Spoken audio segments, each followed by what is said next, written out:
Okay, so I did the best I could with the station wagon with what little time I had. It is Labor Day after all. I don't feel like working. Who does? So anyway, I did clean up the vehicle. It really wasn't that bad to begin with. There was, nothing in here.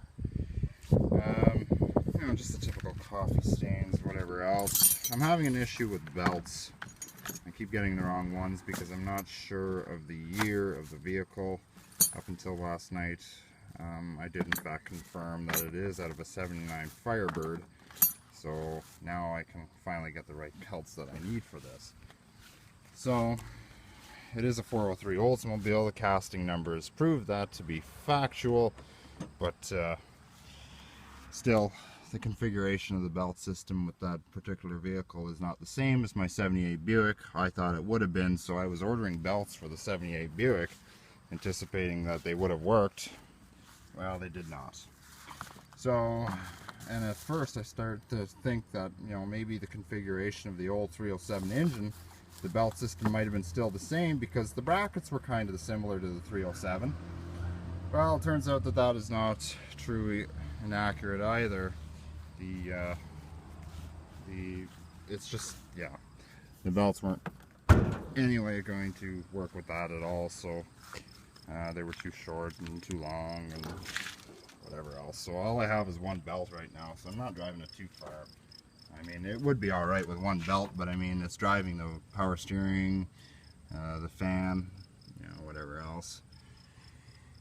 Sometimes I put a new thermostat in here. Sometimes when it's idling, that thermostat refuses to open. There's a bulge here, I think. Maybe not. But anyway, it did overheat last night in the yard on me. I shut the car off, turned the key back on 5 minutes later, and the temp light was on, and the gauge kind of went right up into the red zone there.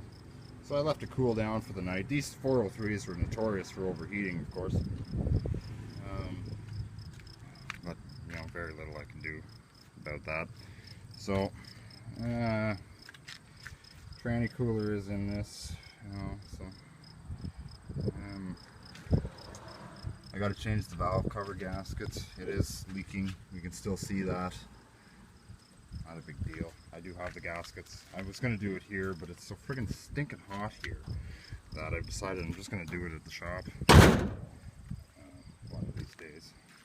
Maybe next week. I don't know. So I shampooed the interior. My fancy keyring, mechanic's keyring, just a zip tie. So it's all shined up. Just trying to get the seats to dry at this point. It's a beautiful day to do something like this. Get the seats all dried up and the carpet all dried up. It's so friggin' muggy today.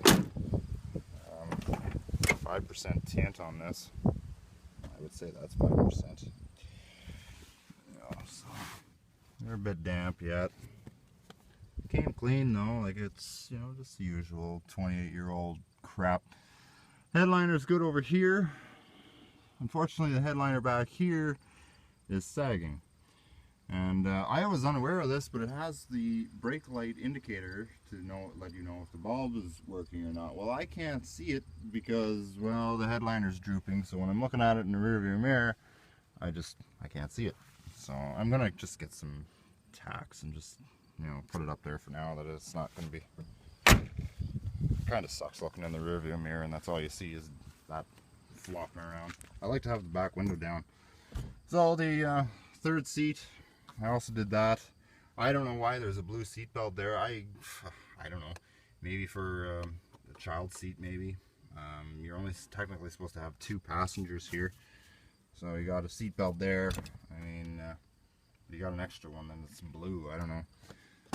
Then I flip the switch, that folds down. And this goes like this. And we're back down to a full floor. Back seat folds down also. Technically, I guess you probably could get a 4x8 sheet of plywood in here like they claim that you can. I gotta glue this back on. This center medallion doesn't want to stay on there anymore. Folds down like that. Lots and lots of room. Well, this would be the ultimate yard sale vehicle, that's for sure. So I ended up shampooing this too. It came marvelously clean. Like I didn't have any cleaner left, so I just used straight warm water, and it cleaned up. A little bit of battle scars. I mean, it's not bad.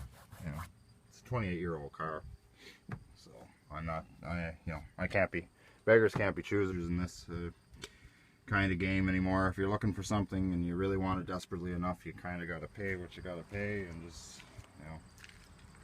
deal with it, right? What I'm trying to say is you get what you pay for. You get what you get, and I really didn't want a car with a gray interior. I didn't even know that this would have been gray interior. I was hoping it would have been burgundy. Not that I have anything against gray interior, it's just I was kind of hoping for a little more, seeing as how this car has quite a fair bit of options with it. Power seats, cruise, power windows, locks. Like I was kind of hoping for a little more when it came to the seats, but it is what it is. I'm not picky. I mean, it would have been nice if it had different seats in it. Fold that up. That lifts that, just like so. And I have a little bit of storage space here. I just, this is with the footwell for anybody who sits there. It also comes with an extra carpet kind of a thing. So I'd sit back there, but I don't think I have anything to sit on. The seats are probably still wet. Oh yeah, they're soaking wet. But lots of room. Start it up. Guess I need the key. Luggage carrier. Apparently that was an option with these station wagons. I thought they all came with it. Kind of looked weird without it, actually. So I'm kind of glad it came with that luggage carrier. A lot of tree sap.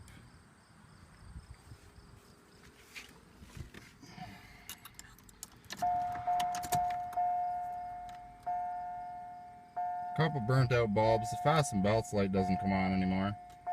The oil light should come on also. Might have to give her a shot at. Oh, maybe not. So it has an exhaust leak. It was ticking when I first got it going, and I thought it was a bad engine or a bad lower crank bearing, or a bearing cap was loose or something. I don't know. But that tick kind of went away. I did change the oil, and which is good. I mean, it's having fresh Texas tea in the crankcase never hurt anything, right? So I'll probably change it again this week just to make sure it's out. So it has daytime running lights. There's a 5 amp fuse for that. I don't know. I might pull it because I don't care for daytime running lights. I find it takes the look away from the vehicle. And seeing as how this is an old car, it really shouldn't have daytime running lights. But in 1990, it's the first year for that for Canadian models. It was, a law was passed that every vehicle produced in Canada had to have them. So everybody in the U.S. it's not required by law. So, but it's not bad, I guess. We just left it like that. How's the Twilight Sentinel? I can't control it, however. I think it's either this or it's in the back of the mirror that turns that on. When it gets to be around 6 o'clock at night and it's kind of twilightish, well, that the headlights and the tail lights will come on their own.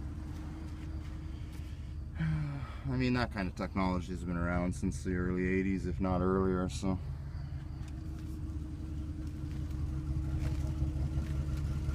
So just that crinkle there. The only downside, I'm going to sandblast the bad spots, get this cleaned up before that becomes a problem. Parking post is what I'm told is what caused all that. Quite a bit of damage there. Looks like somebody tried to pound it out also. So I guess I'll try and Marglass it and see what I can do. Hopefully I don't make a hole while doing it. You never know though. This seems solid enough.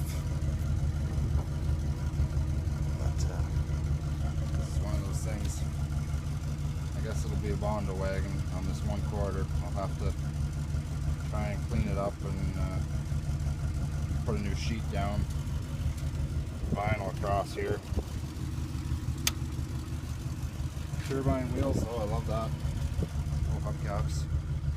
I'm getting sick and tired of the wire wheel covers. Every vehicle I have seems to have it.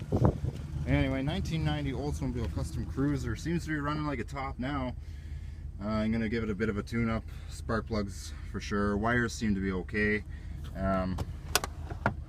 So we'll do that and we'll see what we get from there. And yeah, get a safety done to it. Ultimate party wagon. Anyway lads, hope you're having a great Labor Day long weekend. Take care of yourselves, don't party too hard.